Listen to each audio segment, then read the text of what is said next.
Hello, everybody. I'm doubting that I hit record. I did. Okay. Yay! Face in the camera. So, we're going to do a session live for you guys. Yeah, we're in a new setting, yeah.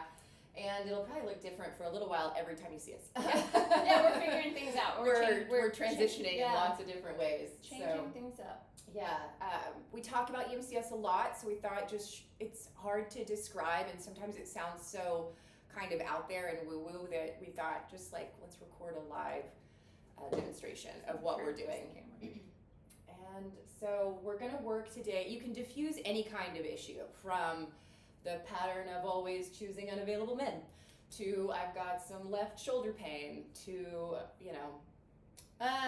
Gosh, I'm trying to think of all the things that we've done. For me, it's probably been more personal type. Yeah. Like things like today, I think we were going to work on self-worth. Yeah.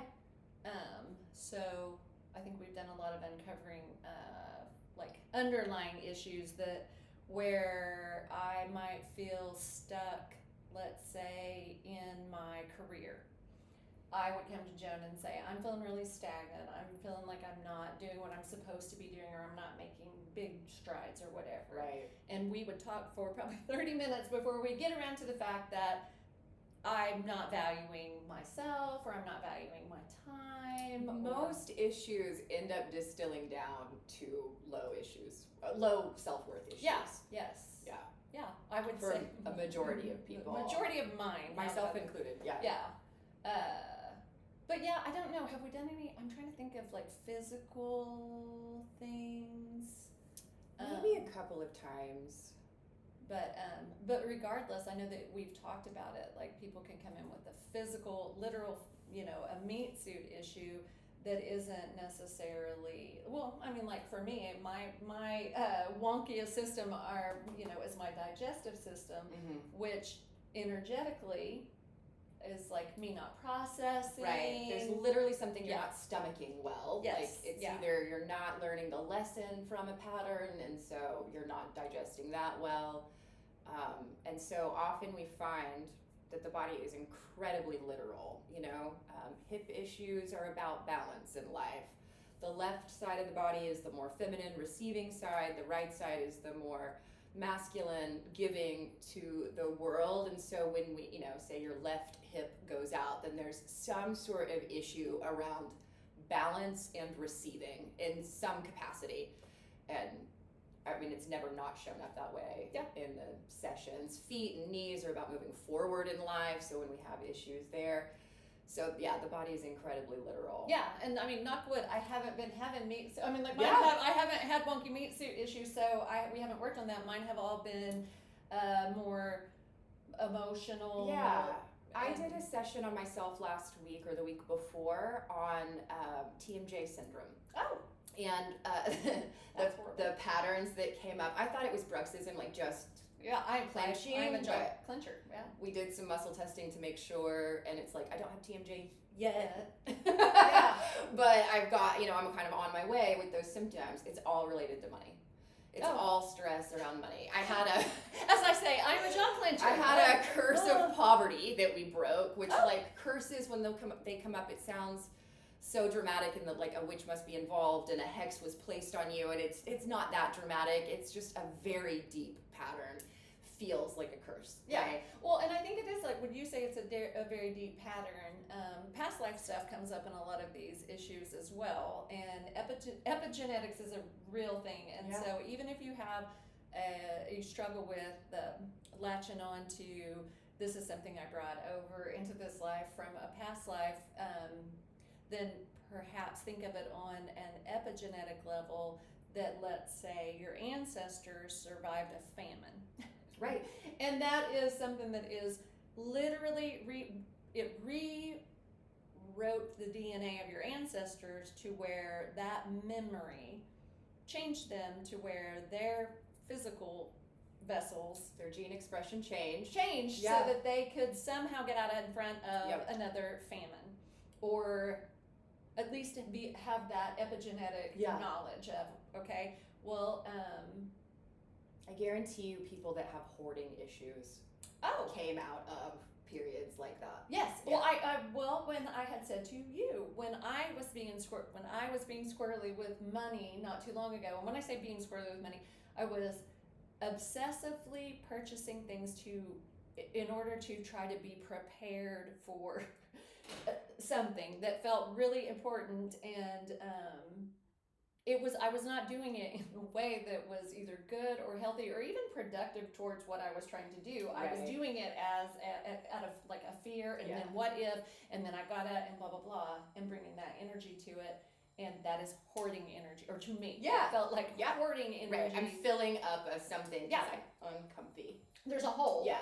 And I'm trying to fill it, or there's this. Right, it's root chakra stuff. Yes, for sure. Which brings us to where when Joan and I do energy work together, I have this working theory. I have not seen, if this is something that other people have done extensive work on, I'm not trying to co-opt it and say I found it or it's mine, but I feel like the energy work that Joan and I do, where I feel, I'm gonna say symptoms, but they're not symptoms, but when I feel that energy working through my body, it seems to go through my digestive system, which is my wonkiest system. That is where I have my issues. Like this morning I was feeling anxious, I was feeling it all here, and then even when I was over that and I got here and was talking to Joan, the whole time I was talking to her, I was holding myself. I was touching myself here to the point that I was aware that, I'm holding my hands on this part of my body. I'm not bringing your issues, but I feel like, there's some endocrine stuff going on, and that is where you're having your flares. Right. I feel like our meat suits give us our hot spots, like like you're processing it through here. Right. And mine seems to be going through like that's the way it's going to go through me. I guess I'm either going to barf it up or poop it out. I don't know. That's the way. Fun. Fun, sexy. The sexy stuff. So before we jump in, just explain really briefly, you talked about confidence in your outer life, but tell me how the home life kind of produced a different effect that caused the was low causal self-worth to this low self-worth issue. So when Joan asked me what I thought we wanted to work on today, it kind of in our conversations that we've been having came up that I have finally kind of come to, well, let me back all the way up. My husband had said something to me that was a huge, I don't know where to look. I'm trying to look at our friends here and then also talk to Joan. So I feel like I'm on a swivel. We'll look at them. Okay. So my husband had said something to me one day, and to him, I think it was a very passive comment about insecurity. And it rang like a bell inside my head. I was like, I'm not insecure. I'm not insecure. And I could tell whenever I brought it to you and I had told you that he had said that, you were a little bit like, you're not? Because we sure do. Talk about your insecurities. Yeah, we sure spend a lot of time talking about these insecurities that you have. And I had never clocked it as insecure. Right. And I think you use the exact same verbiage that Barrett used, which is, what is this fear of being perceived wrong then? What is that if that's not insecurity? And so that is a huge trigger for me. I don't know a real concise way to explain it other than if I'm doing something or if we're interacting and I feel like I am in my highest truth good, I'm being a good person, I'm whatever, and you're responding to me in a way that does not line up with what I'm doing and how I'm being. Let's say you're just rejecting me outright and just being like, I don't like you, or what are you saying, or what are you talking about, or whatever. That is very, disconcerting to me, discombobulating. It scrambles my signals. It's very familiar to me because growing up in my family of origin, where I was the parentified eldest sister, and anyone who was a parentified eldest sister in the world, you would understand. And if you don't, I don't know, Google's free. You can. There's so much information about it, but you know what I mean. Like we're trying to be tight with time, but I'm also trying to tiptoe around my whole birth situation too. Yeah, just share what you're comfortable with. I'm really honestly more worried about how to tell something in a timely manner rather than, you know what I mean? Like, I think it's pretty much out there, but before I turned 50, I found out that my dad that raised me wasn't my biological dad, and that had been a big family secret. And family secret. Right, from you. From me. And so in the process of that discovery and sorting all that out, it made a whole lot of things make a whole lot of sense to me, which was the dynamics in my family and how I was just always perceived as the scapegoat, especially in my immediate family, but even extending out further. And there's some human design stuff that plays into that I think Jen will be able to help me with, because I'm not that really good on the human design verbiage, but around the 5-1, the 5 part as being, you live in a projection field where everyone puts responsibility on you to save them.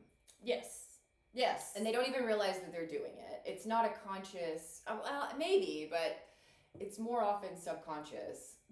That's actually kind of a comfort to know that it's subconscious, because it has always, not always, but it has mostly felt pretty conscious. Like, it was always really super confusing to me that 5s have the answers. They do. Yeah. They universalize topics. They make it easy for people to understand everything that is below the 5. And is that the macro thing that I keep talking about? Like, that's the way I describe this overview that I have of things, that like if I'm pulled into a situation, I always seem to have a different vantage point, and I always feel like I have the ability to see things from up very high, or see things from this very broad, overarching, energetic almost theme. And I can go micro and be in, like, I can see why Joan would feel the way Joan feels, blah, blah, blah. But if I'm looking at a system, right, I would, weeds a little bit. Yeah, yes. Bring it home. So, bringing it back to what we're going to work on today. Good God Almighty. Bringing it back to what we're going to work on today. In my family growing up, the world, when I was out on my own in the world reflected back to me that I was doing great. I'm doing okay. I knew that I wasn't. You're pretty enough. You're smart enough. Yeah. You can. I guess. I mean, like, right. No one was telling me I was an ogre. No one was telling me that I was stupid. I didn't make bad grades. Like, I felt like I was doing okay. And then in the home, it was just not ever right. It was not ever good. It was not ever okay. Yeah. And even when I thought that it was, like, even if I was doing what explicitly given to me, set of instructions, the goalpost would always move, or the responsibility would shift to somehow being mine. Right. And that fucked me up. Like, I never understood it. And really, honestly, when we started doing the energy work and I started learning about human design and started learning all of these different systems and applying the you also found out someone's big super duper secret and put them on Front Street. Now you've got injured feelings and anger, and you know what I mean? Like, that kind of disturbed all the gross, yucky sediment that was already on the bottom and made it already, like, an already murky situation, muddy. And the only thing that I've known to do about it at this point in my life at 55 is I've just detached with love and removed myself completely. But the issue is still there. Oh, for sure. Yes. And the reason that happens is that from birth to about 6-7 years of age, when our brain is still in I can never remember which brainwave pattern, but there's a brainwave pattern. We're in this sponge stage, right? We're absorbing everything that is around us, and we're coming to conclusions about it. Our brain is developing, and so we're like, but it's sort of, we can only understand to hear. And this is my truth that my world is telling me. Yeah. And so then you get older and you're out in the world and you're being taught a different experience. Yes.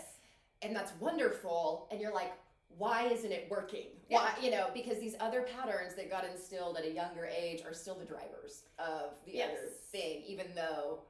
Well, and I was also taught that you can't trust anyone outside of your family. You can't trust anyone outside of this group. You can't trust anyone outside of the home. You know, only having relatives, you know, like shame and family secrets family and like, secrets yeah, and all of just that stuff icky, that just gross. piles up on a tiny human that is ultimately a tiny hostage in whatever situation, and we hope that it's good, but oftentimes it's not. And well, mine wasn't. Right. And what it did was program me to be out in the world, and despite what the world was reflecting to me, was I couldn't trust that. Yeah. And I had to run on what was programmed into me. And what I picked up was not being wanted, and that as long as I was useful, then I was needed. So when you're not wanted, you make yourself really fucking useful so that you will be needed and not cast out. And so what that created in my family system was a group of people that really relied heavily on me for anything, advice. They call me with medical questions, call me with, I don't know, just questions, recipe questions, hair questions. Fix it. Fix it. Fix Fix it. it. Fix it. Fix Fix it. it. Fix it. Help me, help me, help me. All the while telling me I'm not to be trusted, that I am bad. I mean, like reflecting to me, you're bad, we don't trust you. Well, and being told that I was a liar. That was another thing too. I was told like, well, you're just a liar. I didn't ever feel like I was a liar. I always made it a point to, I would definitely fawn and lie to not hurt someone's feelings, lie in complicity. Like if I knew there was something that I wasn't supposed to say, you betcha I'd fucking lie, because if I had to go home and the HBIC that I dealt with behind closed doors knew that I was out in them streets telling an uncomfortable truth that wasn't approved of, Right. Oh my God. So yes. Well, we learned, it's like sort of it was really uncomfortable for me to learn this, but like people pleasing is a form of manipulation. Very much so. But it's because I was like, control. I'm so polite. Polite control. Polite form of control. And also I was trying to control the people that were around me, because the people that were around me were not safe. I never grew up feeling safe. The adults in my life drank a lot, fought a lot, and whoever wasn't in the room with us at that time was being trashed.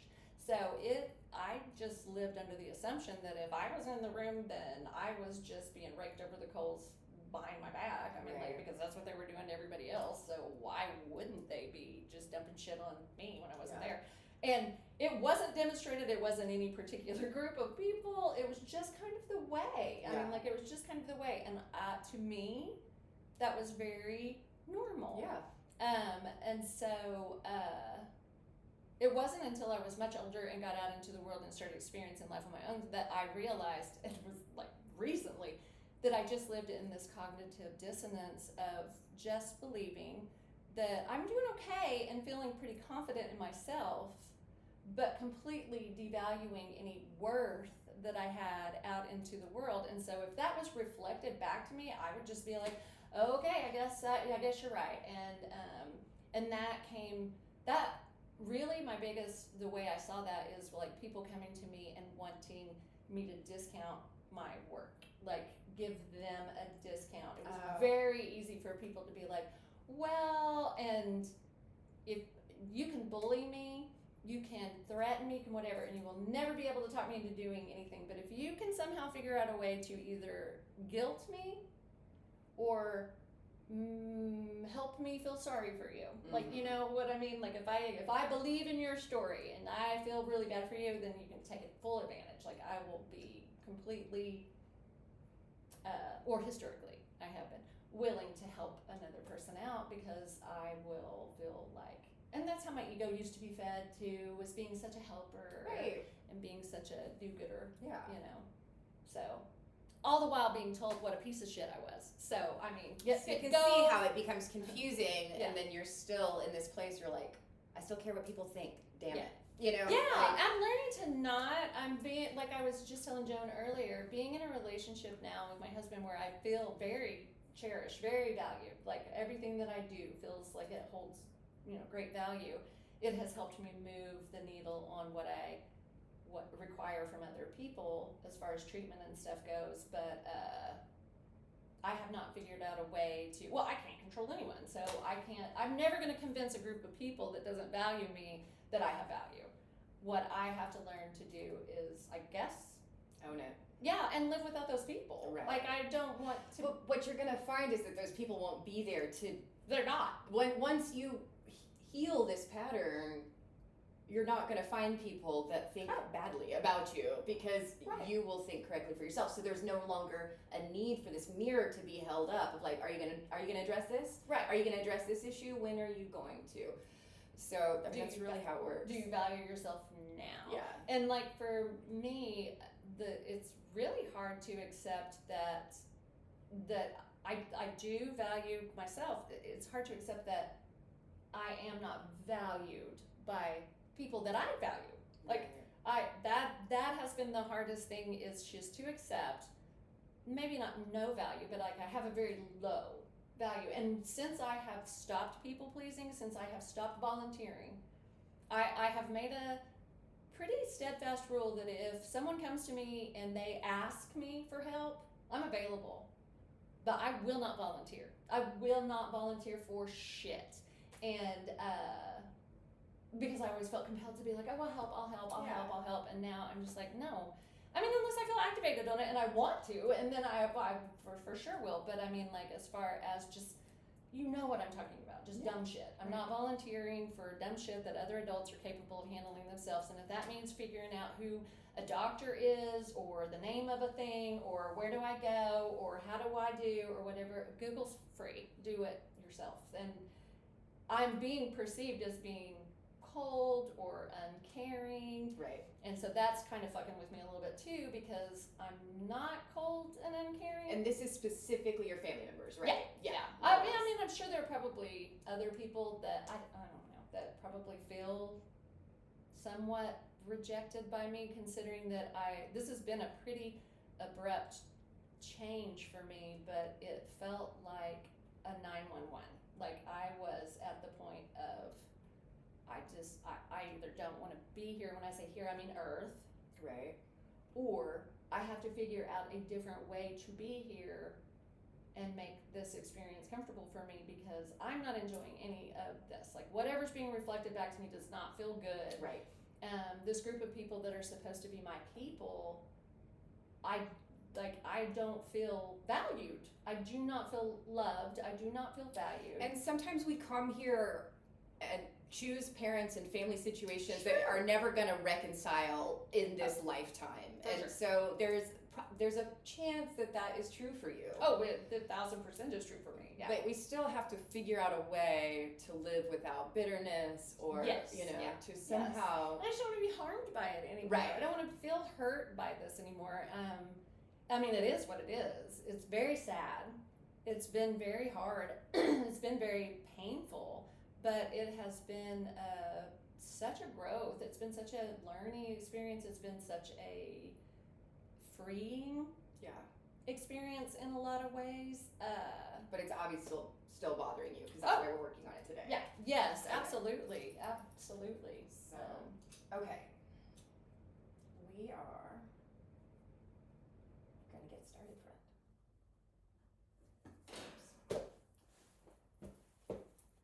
Let me double check that isn't going to do its weird freezy thing on us again. All right. and weird. Take a big, deep, letting go breath. Show me a yes. Show me a no. And you're here and present and communicating energetically on every level: body, mind, emotional, essential, etheric, astral, mental, and causal. You are somewhere else. I have permission to work with you in this way. Any reason that I don't. And you commit to taking 100% responsibility for noticing, acting on, and benefiting from the positive change without self-punishment for that change. Any reason that you wouldn't make that choice. And I have permission to focus this process on diffusing low self-worth today. That's the highest priority. There is a higher priority. I need to add or take away anything from that statement. Our command is that any miasm, universal, subconscious, negative prompters, belief systems, oh my God. We're both having a little performance anxiety on this whole thing of doing this. Past life experiences, genetic imprinting, karmic ties, epigenetic imprinting, or any other kind of distorted energy that would in any way cause or support this effect be extirpated from your holographic human energy system. Canceled on a compass of time, repatterned on all soul levels, all dimensions, known and unknown, and transformed into the universal law of light, love, balanced rhythmic interchange. You understand and accept the command. Any reason that you don't? Give me an indicator change for all that apply. Core negative belief, and which one? 1 to 10 to 20, 10 to 15, 15, 14. There are more core negative beliefs to identify. Moving on, shadow belief, and which one? 1 to 10 to 20 to 30, 20 to 25, 26, 27. There are more shadow beliefs to identify. Moving on, historical, and give me an indicator change for your gender in that life. You were male, you were female. And this was in the past. This was in the future, and give me an indicator change for how many lives ago. 1 to 5 to 10 to 15 to 20 to 25 to 30, 30, 29.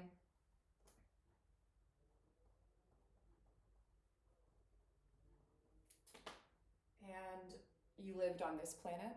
You lived in a different star system. Where on this planet? 1 to 5, 6.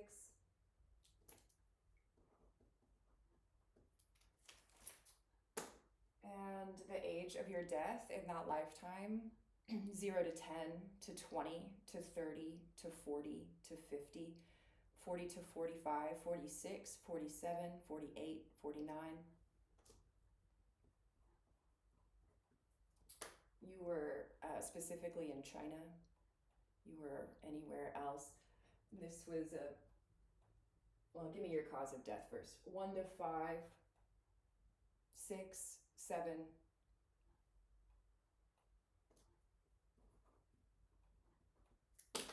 This was specifically during the Song Dynasty. Any reason that that's not it? That just came to me. That's funny. That was one. That's why it came to me. Connection. That's so funny. I was just like, hey, that was one of the things. That is hilarious. I was gonna go through the ones that are listed there. I literally had to Google it because I was like, Oh, song really? is a yes, and I got it right. Anyway, Yeah. go us. Yay. That's funny. You were single in that lifetime. You were married. And your social status, 1 to 5, 6, 7. Underclass and single. Oh. Barrett didn't show up in that one. No. He needs a break every now and again. Barrett was in this lifetime with you. Barrett was a sibling in this life, more than a partner. Yeah. Oh, wow. Yeah. Okay. Well. Yeah. I need to know anything more about that lifetime to clear it. Moving on, historical, and give me an indicator change for how many generations back. 1 to 5 to 10, 10, 9.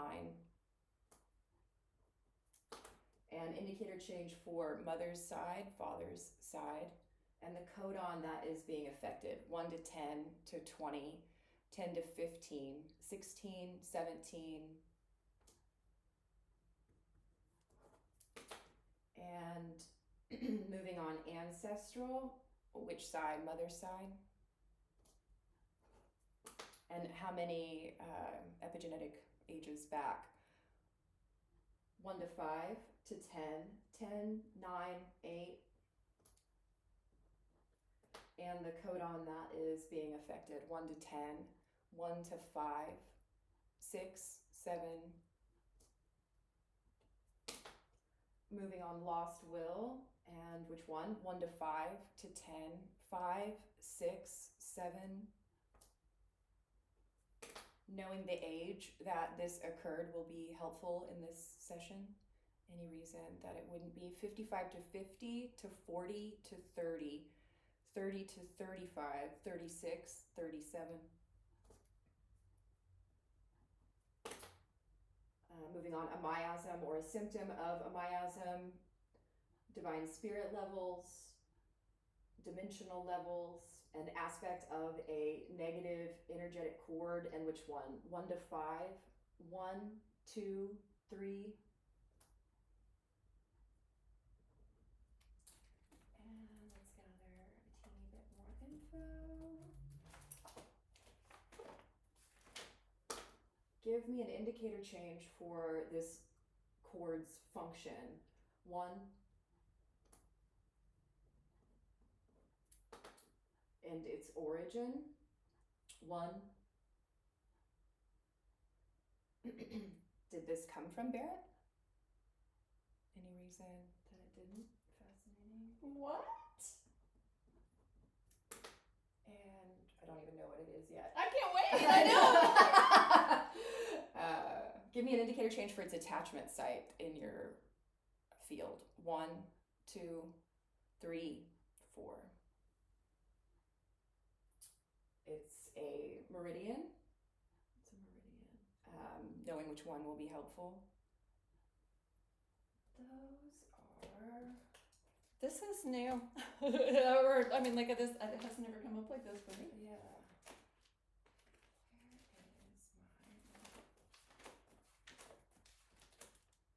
Where's my cheat sheet? Oh my god, seriously? No, you're fine. I'm always so proud of Jen that she can shuffle through all these papers because I'm telling you, it will give me anxiety. Okay. Show me a yes. Show me a no. And give me an indicator change for which meridian is affected. 1 to 5 to 10, 11, 12, 13. Central meridian. So it's affecting how you see yourself. Oh, well, there you go. Imagine that. Imagine that. I think we have just one more. 2 more questions. Show me a yes. Show me a no. This is a conscious agreement. This is an unconscious agreement. And which one is it? 1, 2, 3.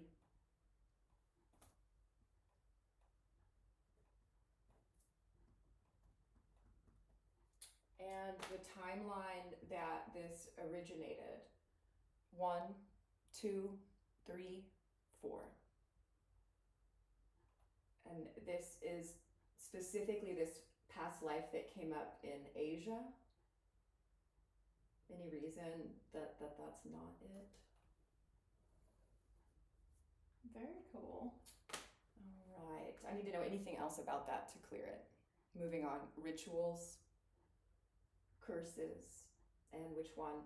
1 to 10 to 20, 10 to 15, 16, 17. And give me its function. 1. And its origin. 4.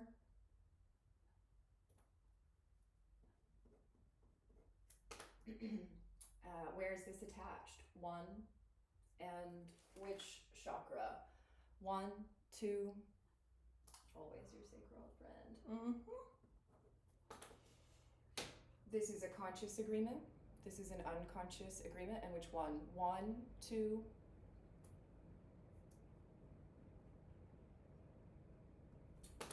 And the timeline that this originated. 4. And this is ancestral. Yes, okay.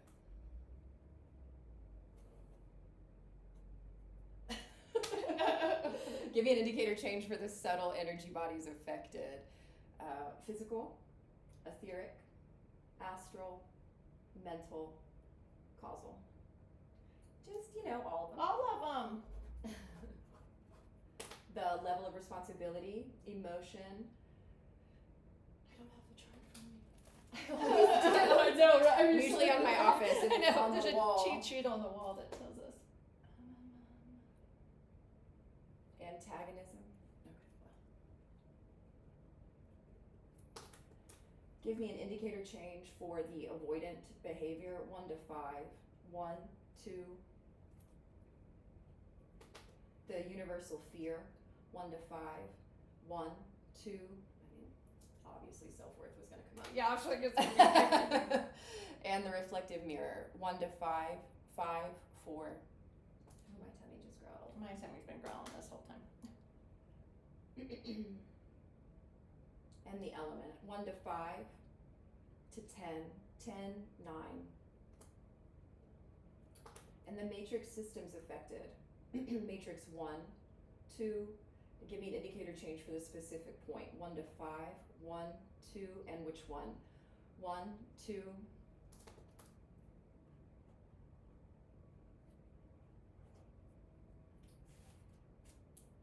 There are other meridians to identify, moving on matrix 3, 4, and which chakra is affected. 1 to 7, 8.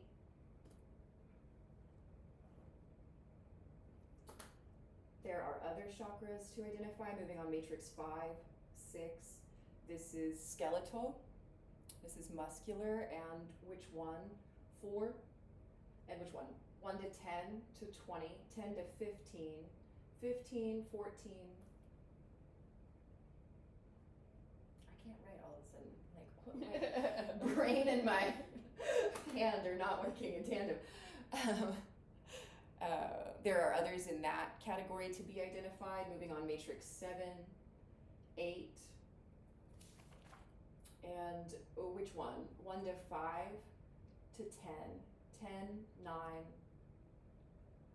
This ancestral wound is different than the ancestral information that came up.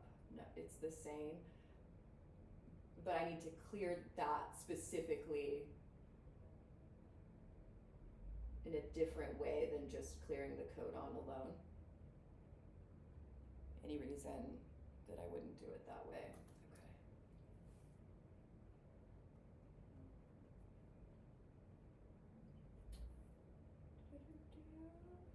Okay.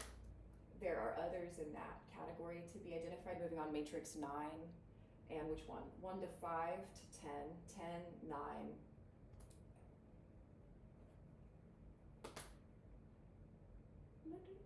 Matrix, there are others in that category. Matrix 10, and which one? 1 to 3, 4.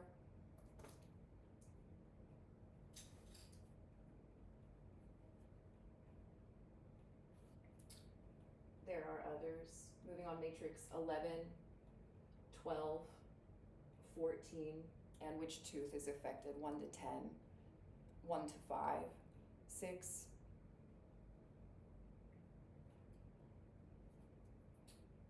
There are other teeth to identify. We're clearing in present time. Any reason that we're not, there's data from the past that needs to be brought forward. So give me an indicator change when that data has been loaded into your circuitry. That data is now loaded. Any reason that it's not? I need to do something with that data to clear it. And give me an indicator change for the essence best to clear the past. A, 1 to 5 to 10, 10, 9.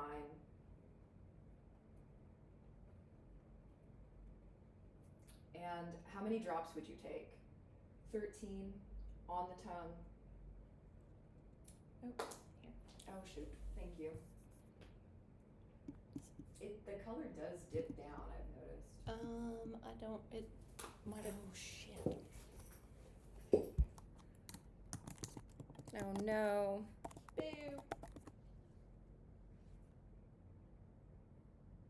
It looks like it's still recording. That's weird. Hi. Hi, we're back. I think. Both our faces are I just know, peering we're into like, the screen.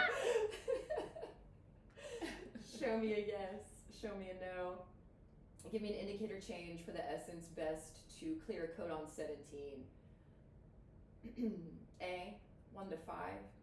1, 2, 3. And how many drops? 13 on the tongue.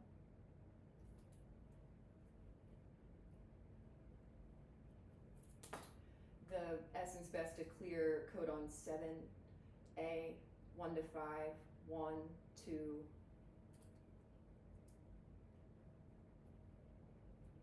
How many drops? 13 on the tongue, under. And the lost will, A, 1 to 5 to 10, 10, 9, 8, 7. And how many drops? 13 on.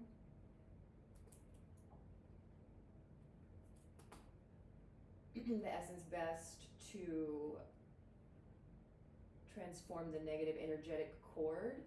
A, 1 to 5, 1, 2, 3, 4.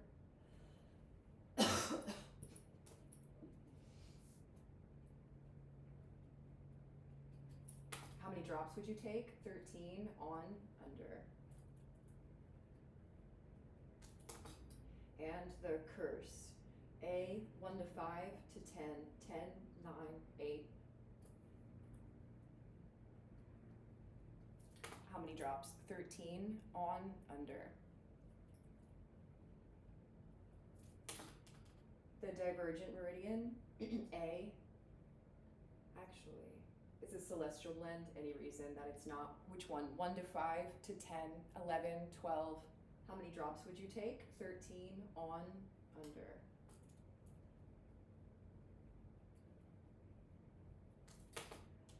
For chakra 8,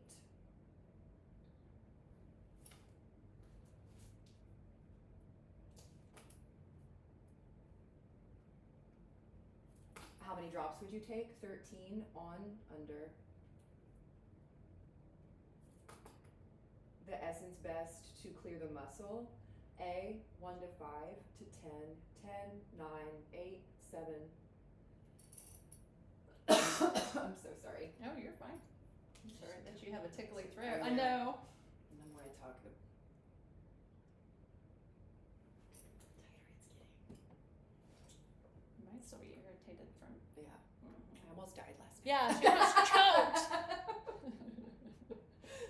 Which is about overwhelmed. Giving her some grace. I Yeah. tried to take a cheap road out. A, 1 to 5 to 10, 10, 9, 8. You aren't going anywhere. Not yet. Not yet. How many drops? 13, 12, on, under. The essence best to clear the ancestral wound. A, 1 to 5 to 10, 11. How many drops would you take? 13 on. The essence best to clear the respiratory system. A, 1 to 5 to 10, 11, 12, 13. And how many drops? 13 on, under. What's my other wonky system? I used to get bronchitis and pneumonia. Oh my gosh.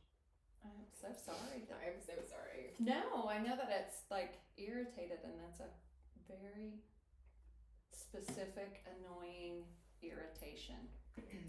Show me a yes, show me a no. Honey, calcite will clear the sacred human wound of rejection. Any reason that it wouldn't? How many drops? 13 on, under. The sacred wound of rejection. And for tooth 6, 13 on, under. And have permission to correct in present time. Any reason that I don't. Okay, all right, so. We need to pause now and you need to go golf right, first. Go I outside and know. So that is what the muscle testing portion looks like. We do it again right at the end, just to double check that everything has been cleared in the way. So a ton of information came up. And some new stuff I'm super curious about. Did you want to take notes or do you just want to? Yeah, I will. I'll regret it if I don't. I know. In fact, let me hit record on this also, even though we're doing it over there. Okay. So it's a 999. 999. Which is a great day to do any manifestation work. So now we're just going to go through all the information that we just got. So a core negative belief came up. Core negative beliefs are ones that we carry with us. We're born with them. So it could come from a past life. And the one that came up for you is, I never have enough time.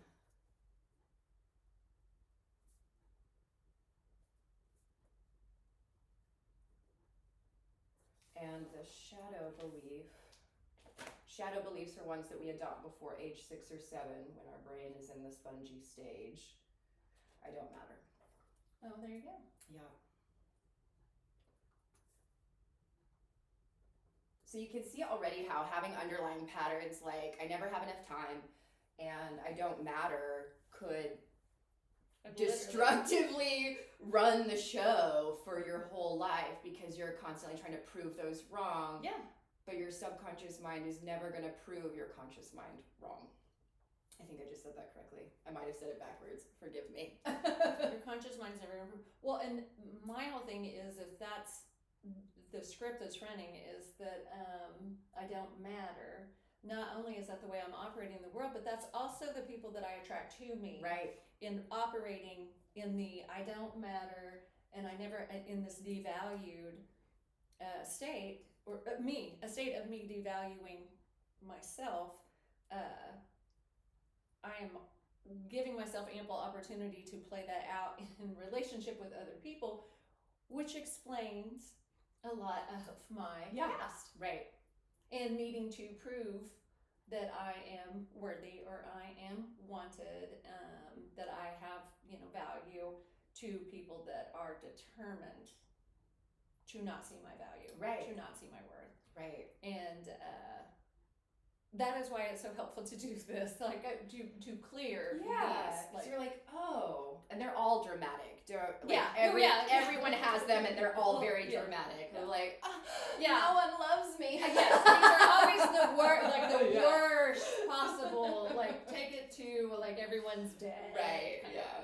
Yep. I'm the worst of the worst. So then you had a past life come up. You were female. You've always been female. Oh, I have. I don't know. I was fixing to say. Well, no, I'm sure you might not have been so far. What's come up? But in our work, I think so. You've I think because I think I have said historically too. I feel like I bring a lot of dude energy, and then I've been female. Anyway, so interesting. This life was in the past. This is a tricky conversation because time doesn't really exist in the way that we talk about it linearly in our 3D world. So and I can get all you want. This can be a whole separate episode that we could get into. But that's why I always ask: was this life in the future? Was this life in the past? So it came up in the past. It was 29 of your lives ago. You were living in China. You were underclass and single. You died at age 49 from starvation during the Song Dynasty, and Barrett was a sibling of yours in that lifetime. And so far, I think the only one lifetime has come up that Barrett wasn't present. Usually we're together. Yeah.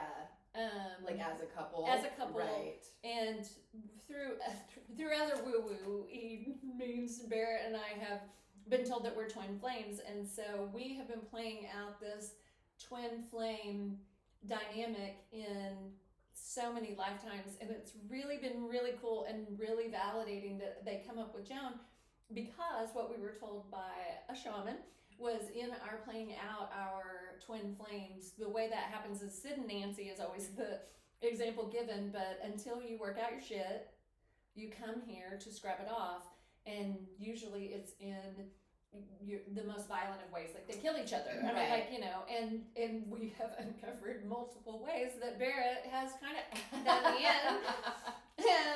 But there have been a couple of lifetimes that he wasn't my partner, but we were still together. And then there was one lifetime that Barrett just wasn't present at all, and I was like, well, he deserved a break. My God. He deserved to set one out. Well, because this is related to this historical life that came up, jump down to negative energetic cord, because these two things are connected, or negative energetic loop. There we go. It's a rescue loop, right? Which is, its signature is needing to save or fix someone or feel responsible for their healing and growth. Dear God. Yeah, so taking on someone else's emotional work, or trying to heal a partner instead of loving them as they are, or overextending support until you're depleted, which is, exactly This is my history. And that's another thing too, that I have to, the work that I'm trying to do is recognize my role in all of this, my contribution. And you made a really good point when you said that, you know, the fawning, people pleasing is the politest form of control. Yeah. It is me attempting to control the way that I am perceived. So you feel safe. So that I feel safe. Because there's a tiger in the room. Yes. According to my nervous system, there is always a tiger in the room, constantly. So its function is, exactly, provides you a false sense of safety. And it started with Barrett in this lifetime in China. So maybe you were rescuing each other, you know, from whatever underclass situation that you were in, and sort of made this agreement that we were always gonna rescue, right? But it's affecting or attached to your central meridian, which runs down the front of your body. So this is about how you see yourself. So either having to rescue him or be rescued in some way caused some inner conflict for you that has stuck with you kind of through lifetimes. And here we go. Clear it. Wow. I know.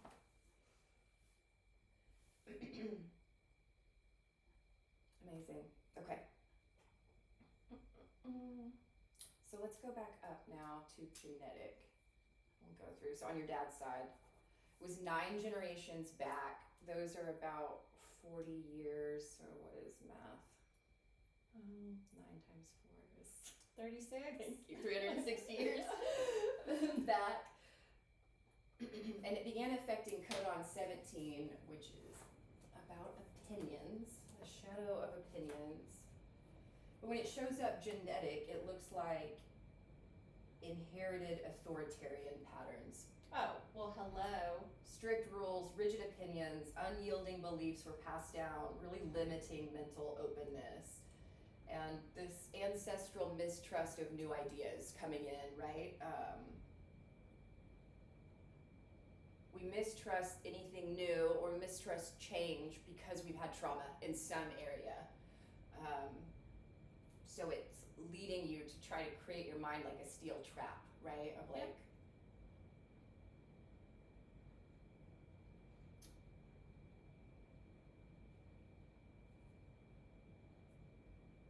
trying to think if there's anything else. Feelings of isolation due to intellectual arrogance or judgment inherited from family or culture, struggles with communication, defensiveness, or needing to be right. Oh God. Well, historically, I know that's not me now, right? But that historically has been me. I think there's a lot of people out there that if you knew a past version of me, you might want to get to know me now, but boy, was I ever.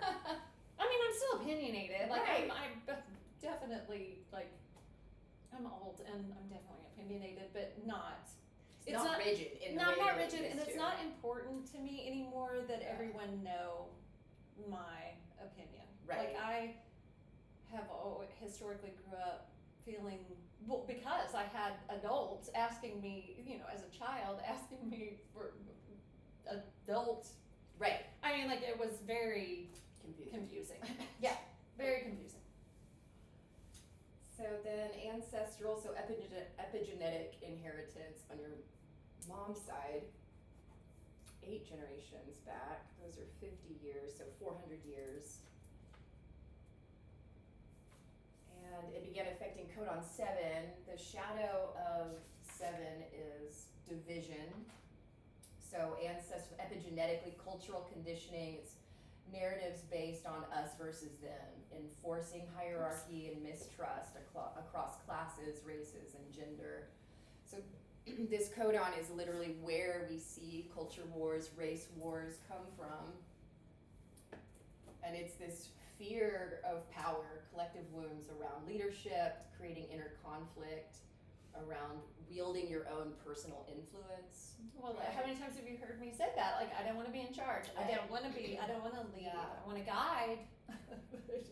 So then it's like this talks about suppression of your individuality, right?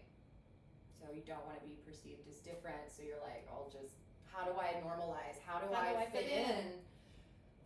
Well, what I was just saying to you and to Barrett, I don't want to be any weirder than I already am. I definitely don't want to be perceived as any weirder than I already am.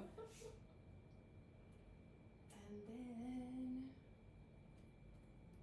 where did it go?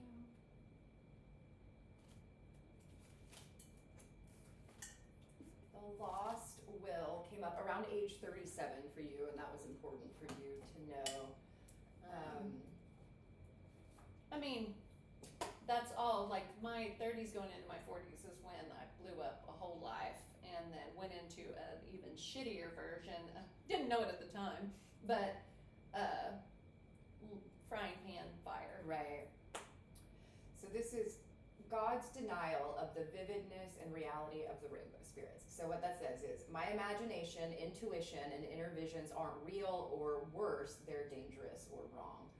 This belief is born when magical perception, especially the ability to see or feel subtle energies, archetypes, or spiritual beings, is shut down and dismissed, often by authority figures or religious structures. Then your inner child was told, like, that's just make-believe, don't be weird. Yeah, don't be a weirdo. And for sure that's not God, right? Yeah. Like, Yes. For sure that's not God. Definitely. And would never be associated with God. Yeah. So in the original story, rainbow spirits represent vibrant aspects of will, of self. And they're colorful, and they're expressive, and they're multidimensional forces of feeling and intuition. And when those are denied, we begin to internalize this message that our inner knowing cannot be trusted, right? And even then we might have to explain ourselves. So Constantly. I yeah. think that's why I talk so much, is I feel like I have constantly been trying to either convince people that, no, I'm okay, like, this is all good, you know what I mean? Or explaining myself. Yeah. So we divorce from mysticism, from our own creativity, and from really like that spark that makes us us. Yeah. So symptoms of this look like doubting your intuition, feeling shame about your spiritual gifts, being afraid to speak about your visions and dreams. And this is like in real time something that she is going through right now. I was like, what? Didn't come up when we talked at the very beginning of this session of like the thing that she's most concerned about, I hope I can speak for you. No, you can. Is being misperceived about her own gifts. Yeah. I guess. I don't know What are they called? What the Clairs. Thank you. Yeah, and I think I've always been like an intuitive, even as a kid and whatever, but a lot of that got squelched for a lot of those reasons of this isn't right or this isn't good, or just me observing the way people perceive stuff like that. Yeah. And smart enough to know to shut it down. But You're like, this isn't gonna go well. This isn't gonna go over very well. Don't tell people shit that they're not supposed to know. Right. Or if you do, just, whatever. But well, there was something on the end of that you had just said that felt I don't know, it resonated. I'm sure when we watch it back later or listen to it later. Being afraid to speak about because in real time yesterday we had a whole situation come up where I had a moment of insight, like hit me like a flash of lightning, and not 60 seconds later she texts me with that same information. It was like a big deal. It was a big deal. It's a big deal. That's a really big deal. It's giving me cold chills. She was terrified to tell me, and it all worked out exactly how it was supposed to. Yes. I think it was a good lesson for you. It was great validation for me. It was very validating for me, and also it does helped me feel more comfortable saying things that might even feel uncomfortable, and trusting that the people that, hey, I have something that might even be kind of uncomfortable, but I feel like it's important to share, and accepting if they say, no, I don't want to know, then I have to be like, oh, okay, cool, I guess. But if they say yes, then to not only give you the information, but to not try to filter it and not try to dance around it, which I'm very prone to do. Like I even listened back to what I had said to you, because I just get the download, and then I'm like, I'm still trying not to say it. Like, I know. I'm saying it. I'm trying not to say it. You're like, I really don't want to say this. Yeah. Yeah. Because I think you were afraid it was gonna scare me, piss me off. Yeah, or be upsetting. I mean, like, or just throw you off your square a little bit. Because, by the way, the download of information I got wasn't anything that you had ever shared with me. Oh. But I don't think. I mean, like, I don't think. Maybe not. Yeah. I don't think you had ever said.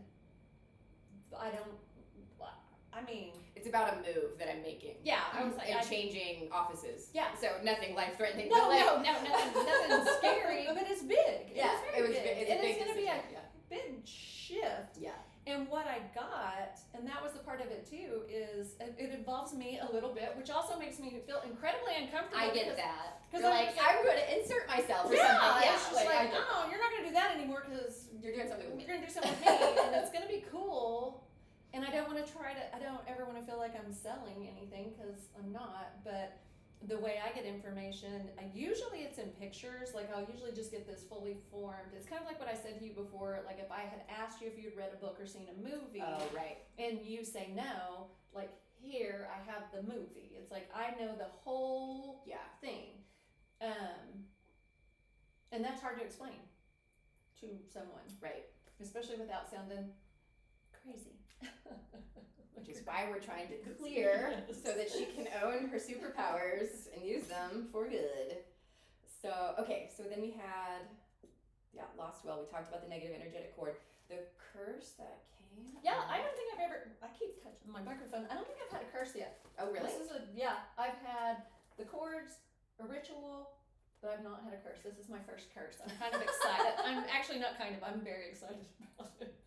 You're gonna crack up. Oh shit. The curse of being exiled from the land. Hello. Exile. A feeling of being spiritually homeless or disconnected from belonging and grounding. That is so true.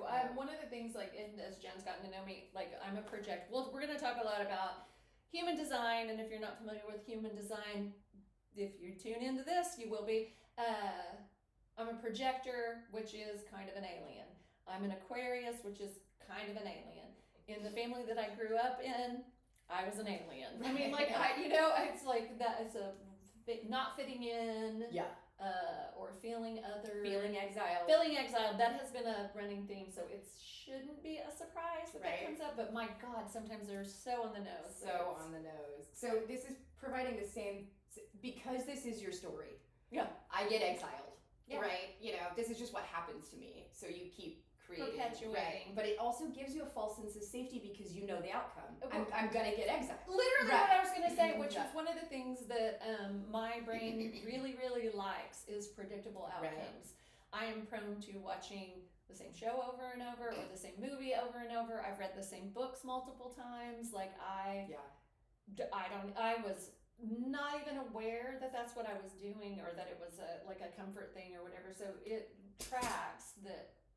Yeah. This is what I've been doing. Like, it's a little bit of a self-fulfilling prophecy. If this all comes down to me at the end of this, I'm gonna be so pissed. It does. Spoiler alert, it does. It's always you getting to own your shit. Always you. And your shit's always gross. It's always embarrassing. Yep. But this did initiate from trauma. So in one of your lives, at some point, I was exiled, and probably traditionally exiled from the land, stoned or something. Biblical, Get out of Egypt. Yes, right. Yeah, seriously, could be. Yeah.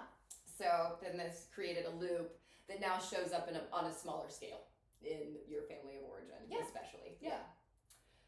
It's specifically attached to your sacral chakra, so it's affecting a lot probably of your energy.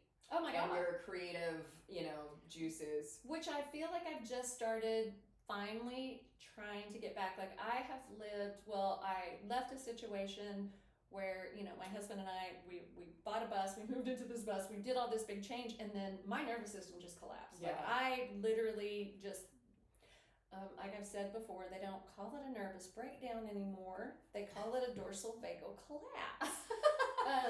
Which is such a very fancy way to just say it. Like my shit just shut down. And if you've ever been through a nervous system fatigue, or there's so many polite words for this kind of collapse. It's you just either dramatically take to the bed, or if you're wealthy, you get to go to the hospital for exhaustion. To the wellness. Yeah, to the wellness clinic. Yeah.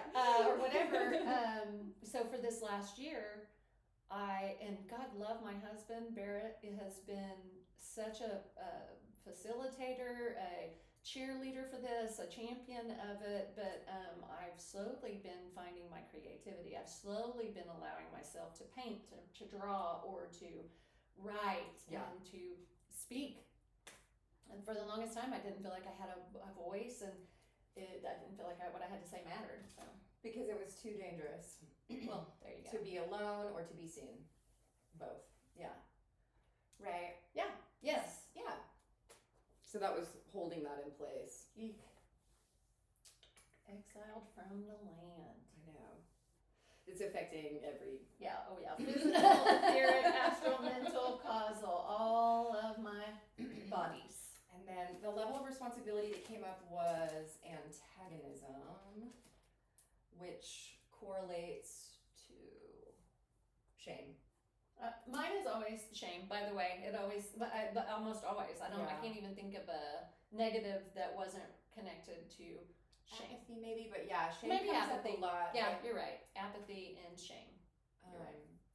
So what's happening there is that she's having conscious and unconscious thoughts of shame that then create this feeling of desire, hostility, right? I'm not going to get what I want. I'm not worthy of getting what I want. It's not going to happen anyway. Right. Yep. Pessimistic Yes. attitude towards things. And then when those two things combine, a thought and a feeling come together, it produces an energetic effect that has voltage. And that is what emotion is. And so it's creating antagonism, which makes sense. Yeah. Yeah. Good God. Right. Protective. I think antagonistic. Well, it's a bristly armor There you go. of protection that also keeps everything away. Mm-hmm. Totally. And being rejected, you reject. Or you know what I mean? In that, like, it's a. I constantly have to bring it back home. Yeah, I know. What am I doing? You're like, what's my contribution? Yeah, what am I doing? Yeah. And in my course correcting, am I overcompensating? Right. So you're avoiding numbing to survive.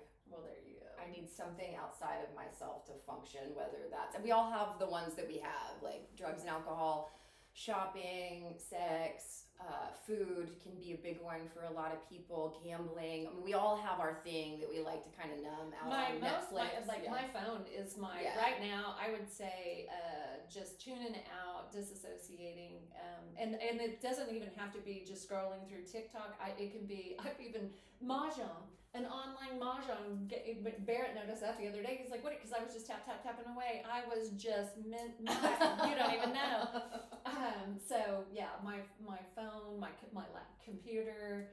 I can definitely. I haven't been doing any. I mean, let's knock wood real fast, but no substance. I haven't been using any outside substances to regulate. I have in the past. I'm not. Yeah. Now. If anything, I have even been rejecting the things that I know that will help me regulate and feel better. I haven't been on my mat as much as I should, as I would like to be. And even seeing it on the shake plate, like I constantly get but now that I'm aware that my body's telling me something all the time, like I know the feelings in my body. I'm learning to identify where they're happening, but like I have energy, I need to move. Right. And I will I won't. Like I will actively resist allowing myself to feel better. I get it. It is I do the same. It's so frustrating to me. And like last night, I finally, I stretched. I didn't do any actual yoga, but I just had to move my body. And then I started doodling and drawing, and immediately whenever I was doing that, I started feeling better, and I was like, God, you heifer, why are you doing this to yourself? Right, like, why would you deny yourself something that you know? It isn't like necessarily the act of my drawings are like I've shown Joan. I mean, I make these weird little doodles. It's just moving that energy. Yeah. And I feel like we probably expend more energy in resisting the things that will allow us to move that energy 100%. than we would if we just move the energy. 100%. Is what I'm trying to say. Yeah, absolutely. I've had to admit to myself, I'm like, you like this. I hate that. I know. It's like I'm like wallowing around in my pain. I'm like, you fucking like it. Yeah, I know. And I remember asking you that one time, do you just need to feel bad? Like, Right. maybe that's it. Right. Maybe you just need to feel shitty right now. Yeah. And sometimes I need to just mentally masturbate on something for a little while before I get sick of it enough to be like, oh, this is dumb.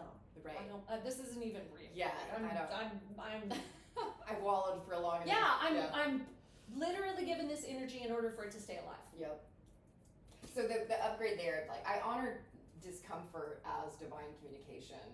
Ooh, I know, I like that too. I do too. I honor discomfort as divine communication.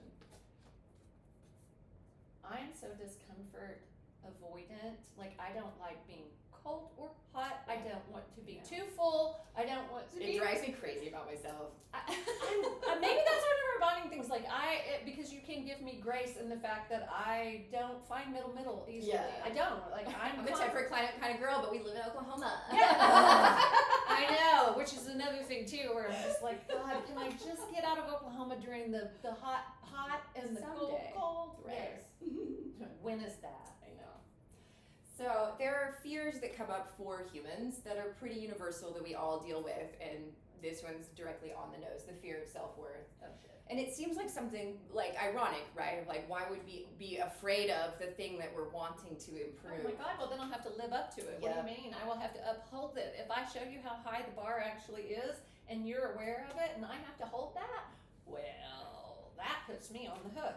I already know the answer to this one. I mean, like, I have no notes. She just explained it. it makes me want to scream, though, because it's like, this is, you guys are getting to watch me in real time. Recognize, like, it's me. Hi, it's me. I'm the problem. It's me. That's Taylor Swift. I think that's her, right? Yeah. It's her song. Exactly. So this makes sense too. So now this is what's being mirrored to her in her relationships and out in the 3D world, her outer world. The mirror of forgotten self-love. Oh, that makes me sad. So you feel like loving yourself is indulgent, or worse, it's selfish, and everyone around you right now is sort of contributing to that, right? Yeah. They're holding up the mirror. You selfish. I'm selfish. You're taking care of yourself now? Like, who do you think you are? Oh, yes. Yeah. Without naming names, I remember being asked, "What are you doing? What are you doing?" Right. But there's a part of you that really does want validation from the outside world. Yes. Yeah. Yeah, and I do get it. I get it from Joan, from Barrett, from myself. Yeah. I mean, like, I can feel myself recovering from whatever this collapse was. And it's in these conversations that I'm being made aware. And I mean, like, I joke about hate it, but I actually love that it comes down to me, because I can fucking control me. I can change me. I can help me. Or I like to believe I can. Right. I say that with confidence, but And I feel like the mirror of low self-worth comes up for people specifically pretty often that have pretty tumultuous childhoods. That this really gets locked in, in a young age. And the element that came up was ether, the energy through which all things manifest. I literally was just saying that, I think I said that to you in one of my voice notes I sent you that I didn't want to sound like I was out in the Ethers. Yeah. I know. Turns out you're gonna be. Yeah. So we have some your past in this life to clear that we didn't need to know more about. Some sessions we have to do like an age recess to go back to the age of cause or the age that's best to understand like how the problem started. So you end up doing almost too many sessions. Yeah. Most people don't need that anymore for whatever reason. So the time I just saw a huge monarch butterfly right out the window. Yeah, capital T trauma from my childhood. That was the only time I remember needing to go back to age of cause. But yeah, I don't remember any of the other ones really. I don't think so. But Mhm. yeah, Yeah. I think you're right on that one.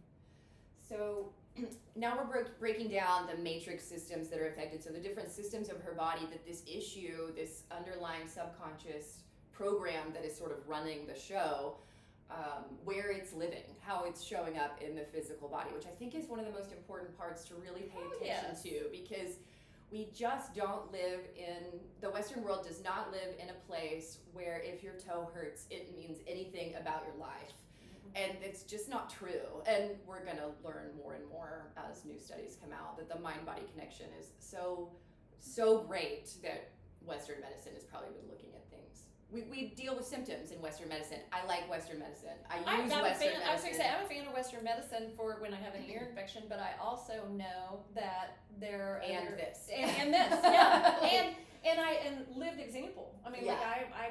like I literally almost died and didn't ever think that I was gonna be able to get this meat suit back to a fully functioning, let alone thriving, right, healthy body. Yeah. And here I am. I mean, like I'm definitely not perfect, but dear God, it's better than where I was before all of that happened. And I think a lot of it is because of the emotional work, the mental health work, these sessions. Oh my gosh, this has been a huge. I think it has been for me too. Neil has said several times in the last month or so that he was like, "You're more chill." Yeah, Vera said, "You're happy. You're happy." Yeah. I lost my happy. Yeah. In the thick of it. I used to be so reactive to just a lot of little things, and I'm just not anymore. And I'm blessed. Yeah, I'm also becoming more tolerant of and less reactant to even the physical stuff that used to be big triggers for me. Like I know, like even like let's say a heat cold, like being I survived the coldest frickin' winter that I ever had. Like we live in a bus, and so taking our dog out to potty whenever I remember it was -30 degrees. I bought coveralls, and you know what I mean. Right. It's made it work. Yeah, and well, it sucked. It's not great going out into when it's really really cold, but also it wasn't horrible. It was that. I know that sounds kind of silly, but honestly, I think there was a time in my life that I just thought, I wouldn't be able to do that. Like I wouldn't have even tried. It would have felt insurmountable to me. Like I don't know how I'm going to be able to tackle dealing with my dog and the freezing winter weather. Like that sounds so dumb to say out loud, but it would have been a stumbling block where I was just like, I don't know, I guess I'm just gonna layer up and figure it out, and I did. Yeah. Look at me go. Bless my heart.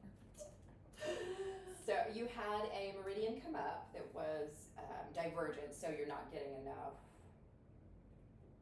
energy to the brain, blood to the brain. It's your gallbladder. So gallbladder's about control, trying to control, lack of control, which is what people pleasing is. Well, so my gallbladder comes up a bunch. It does. Yeah.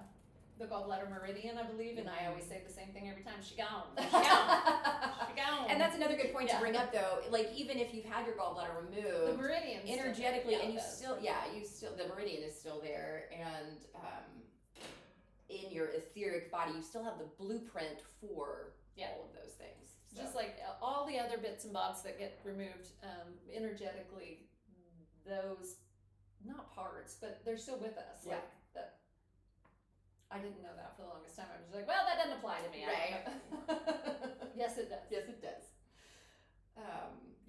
chakra came up, which lives about 1.5 inches above the head, and it's your portal into and out of the space-time continuum. So if there's a blockage there in some way, when it's overactive, it looks like disassociation or obsession with past lives and higher realms at the expense of this life. Like, I'd rather be out in the ether. Right. Well, obviously I'm Right. not. Yeah.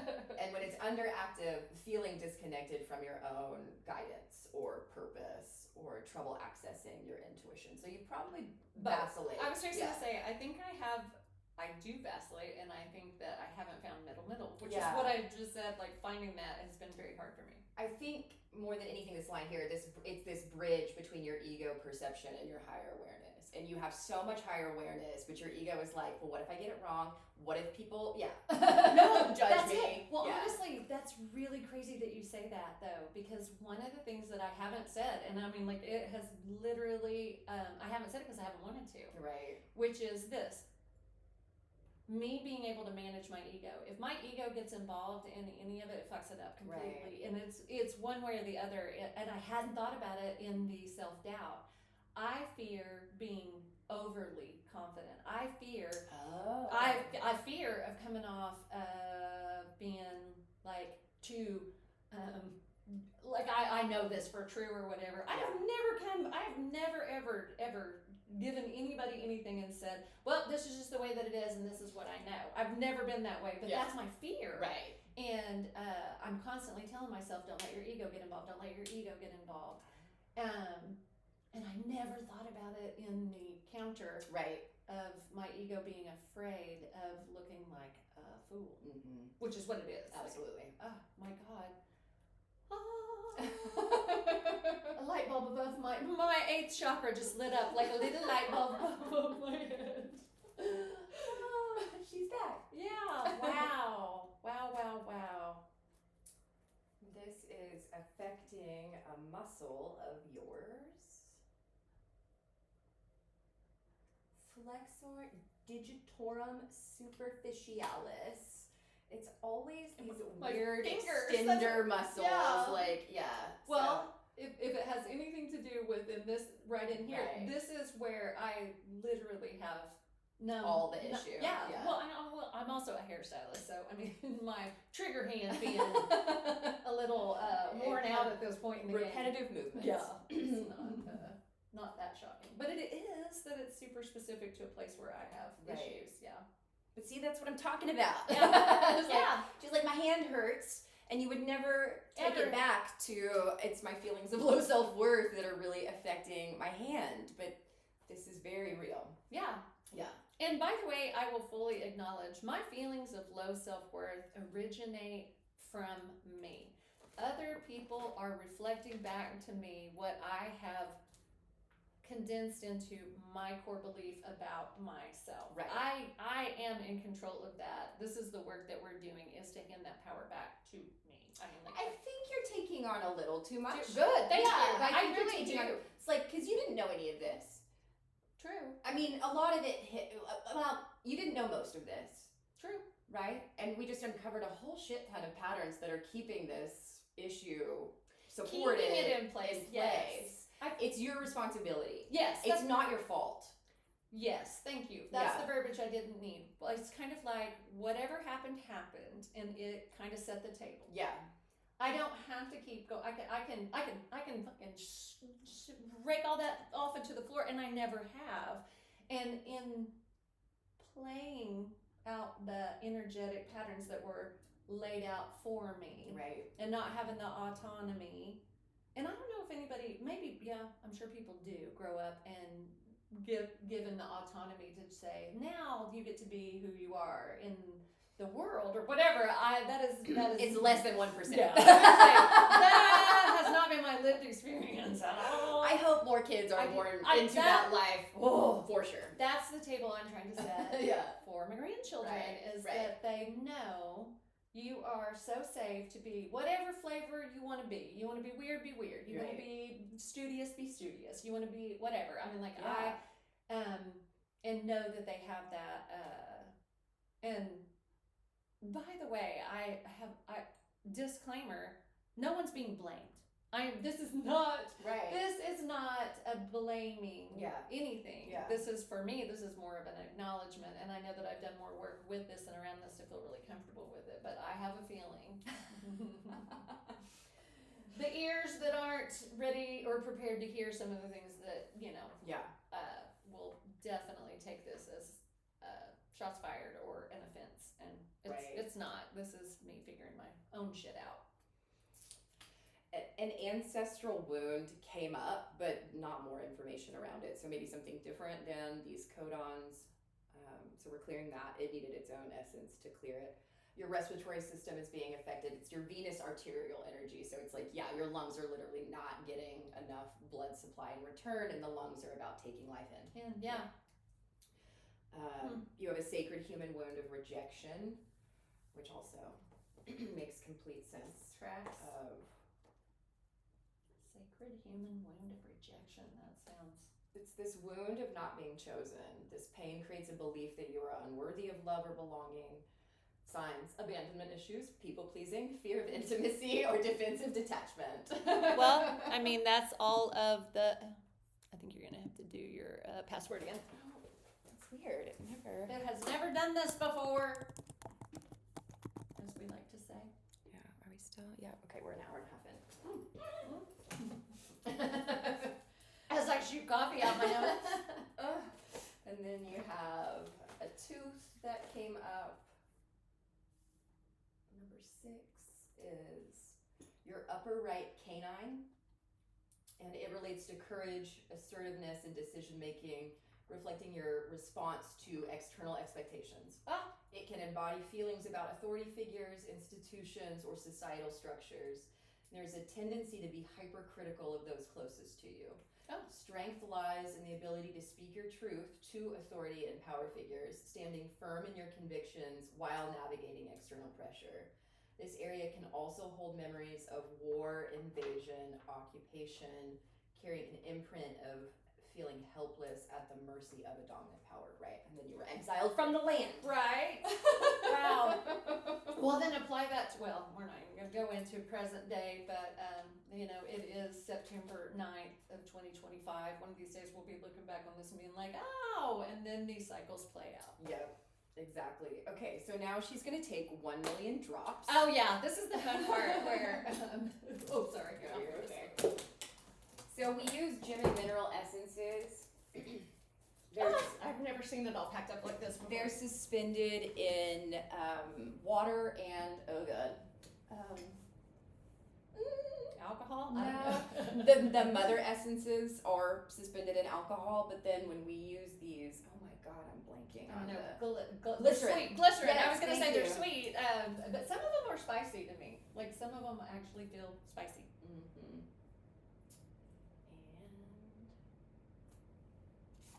And all right, friend, you're taking 13 on the tongue. I'm gonna take one for the team and I'm gonna show them me doing this, but I'm gonna look like a total idiot doing it. You can feel. Usually I go stand in front of a mirror so that I'm not just dripping these down my face. 13 drops on the tongue. Mm-hmm. And Cobaltite specifically supports deep self-inquiry, helps you confront limiting beliefs and patterns of self-sabotage. Physically, it stimulates cellular regeneration, supports endocrine balance, and revitalizes depleted energy.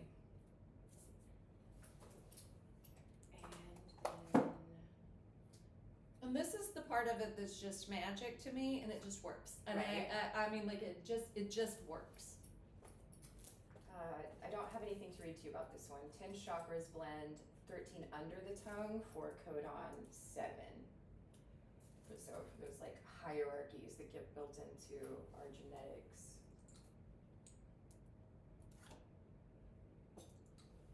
My biggest fear is touching this to my tongue, and I would know. die. I'm like, I would rather drip it up my nose than to, you know what I mean, like miss my face entirely than to touch my tongue. Know. How many on this one? 13 on the tongue for the lost will of shutting down your intuition, because that's just not God.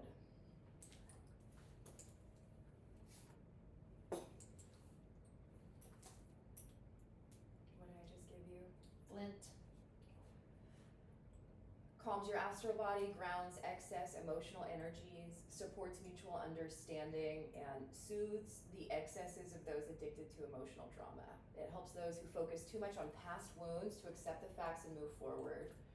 Imbues the cells of your body with the divine blueprint of the correctly functioning human vehicle. Yay. 13 on or I don't know. Under. Under. Flint. No, that's what I just read. What did I just give you? Fine. Oh, I just read Flint. Okay, that's what you're taking now. Kenawite releases limiting beliefs, soothes anxiety, and quiets mental chatter. It's like an energetic declutterer. Ooh. It's perfect for clearing old programming and aligning with your authentic self. Clear the old programming. I know, right? Lepidolite is for the curse of rescue. And you're taking 13 under. Lepidolite assists you in finding a strong emotional center, unaffected by the dramas and events of your external experience. Great for those who worry too much or have fear. Who, me? I know. Never. Never. Monoatomic gold, you're taking, I think, twice. There's 13. You're taking 13 on and 13 under the tongue for the tooth and the past data. Monoatomic gold expands your consciousness, it expands your spiritual wisdom and your intuition, raises your vibration, and clears deep trauma.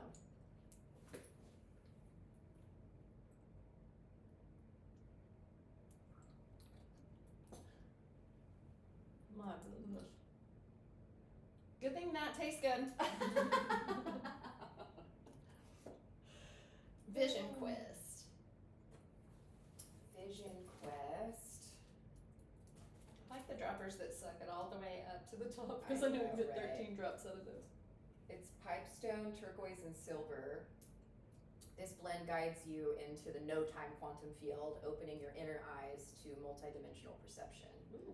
Pipestone connects you to your star elders and earth keepers. Silver weaves multidimensional insight. Did I not tell you? 1300. You might have. I didn't hear it. How's that? The divergent meridian. It's a gallbladder meridian.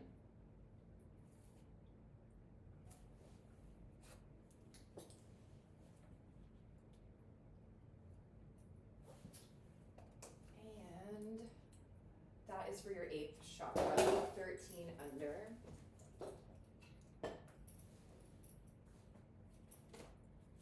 That is ruby and turquoise.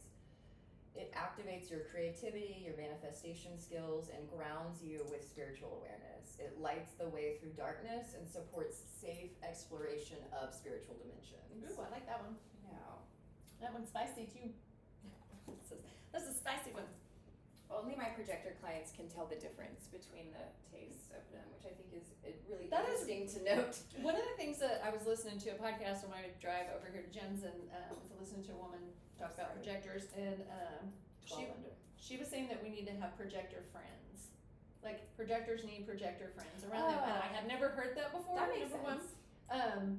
Do you have any? I don't think I know any. I was like, I don't know. I think I'm lone wolf McQueen over here. 12 under, I forgot. Yes.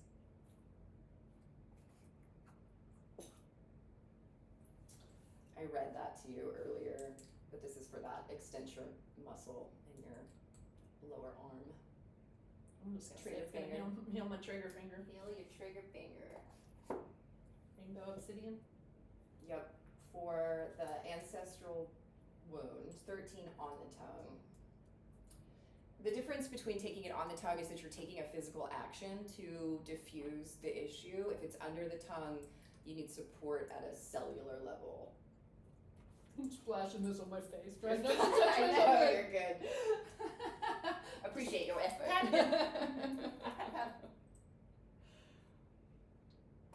That one's spicy too. Did I just hand you tanzanite? Mhm. Okay, you're taking 13 under for your respiratory system. Tanzanite is the stone of transformation. It's known for helping you move through emotional healing with grace and clarity. It gently dissolves fear, grief, and self-doubt while supporting deep inner shifts. Perfect for empaths and sensitives, strengthens emotional boundaries, and encourages authentic self-expression. Dig it. And then last one here, honey calcite. With green calcite, you're taking 13 under for the sacred human wound of rejection.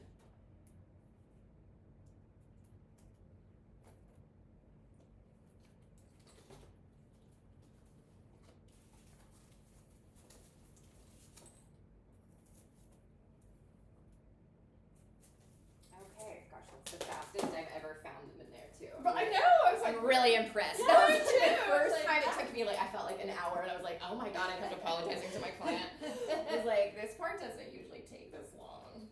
Okay, so now we're gonna check and make sure that we've cleared everything. It's a pretty big issue. A lot of things came up, so I definitely kind of go through and list those things.